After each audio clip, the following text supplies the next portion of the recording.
Bon, ben, les meilleures choses ayant une fin, il nous revient de conclure.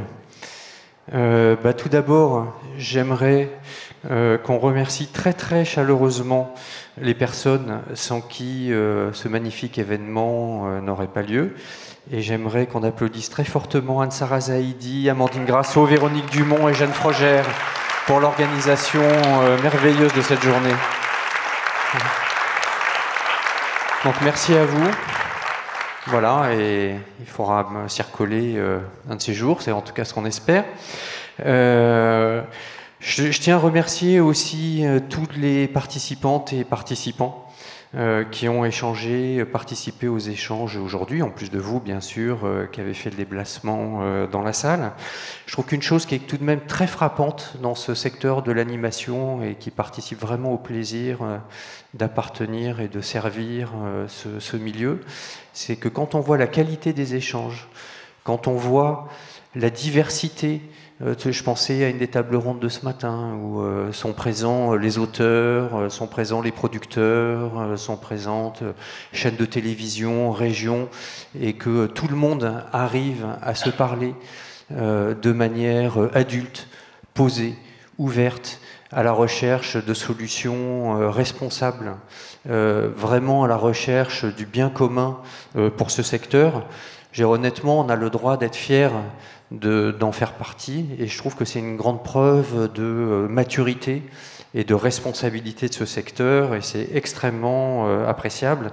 Si le monde entier fonctionnait comme le secteur de l'animation, le monde tournerait certainement un peu plus rond.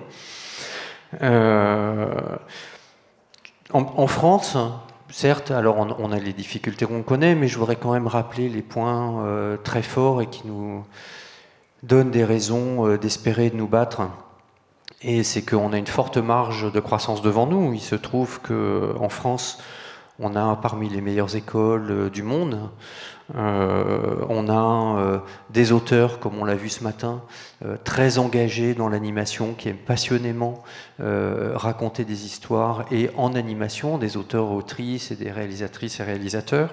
On a ce tissu de talent vraiment incomparable et que le monde entier nous envie. Ça a l'air bateau de le dire, mais c'est une réalité très forte.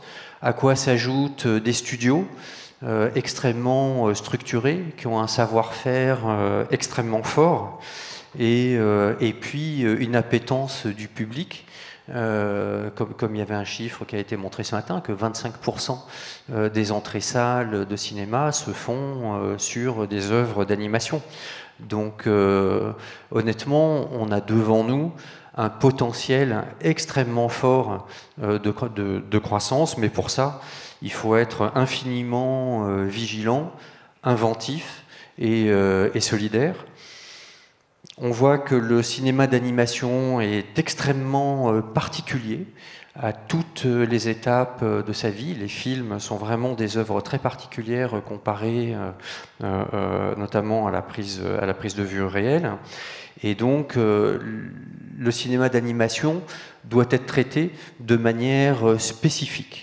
Et ça, c'est vraiment quelque chose qui est très important si on veut que les choses avancent.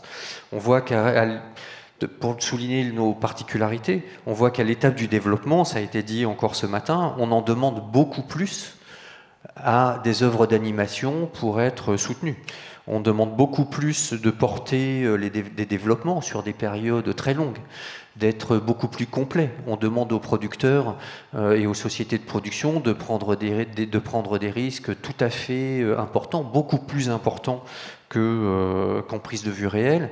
Et il était chouette de constater aussi ce matin que l'accentuation de l'aide à l'écriture très en amont, puis au développement, semblait faire un joli consensus. Alors les modalités sont à discuter, mais voilà, on peut déjà remercier le CNC d'avoir ouvert la porte à une discussion et une réflexion collective sur les meilleures manières de soutenir mieux cette partie-là. Et voilà, ce qui est une preuve supplémentaire de plus, jamais démenti, d'à quel point le CNC est un partenaire responsable et fiable de ce secteur.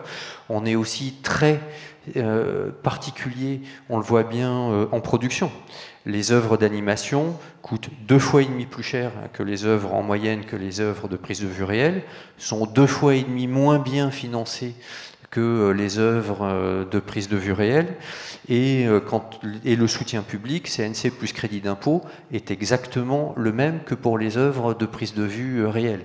2,5 fois plus cher, 2,5 fois moins financé, même soutien public. On peut penser qu'il serait logique d'adapter le dispositif, et que les aides publiques, que la force publique en fait joue à plein son rôle de correcteur de marché, exactement comme ça a été fait dans l'audiovisuel, et ce qui a permis à l'industrie audiovisuelle de rayonner dans le monde entier, d'avoir la puissance qu'elle a, et d'intervenir en soutien aujourd'hui très massivement à l'industrie du cinéma, puisqu'on voit bien que, et ça a été dit à de nombreuses reprises, que beaucoup d'entreprises de production sont à la fois actives en audiovisuel, ce qui leur permet de se structurer, de maintenir les talents et de les pousser, d'acquérir du savoir-faire et de mettre toutes ces qualités au service du cinéma.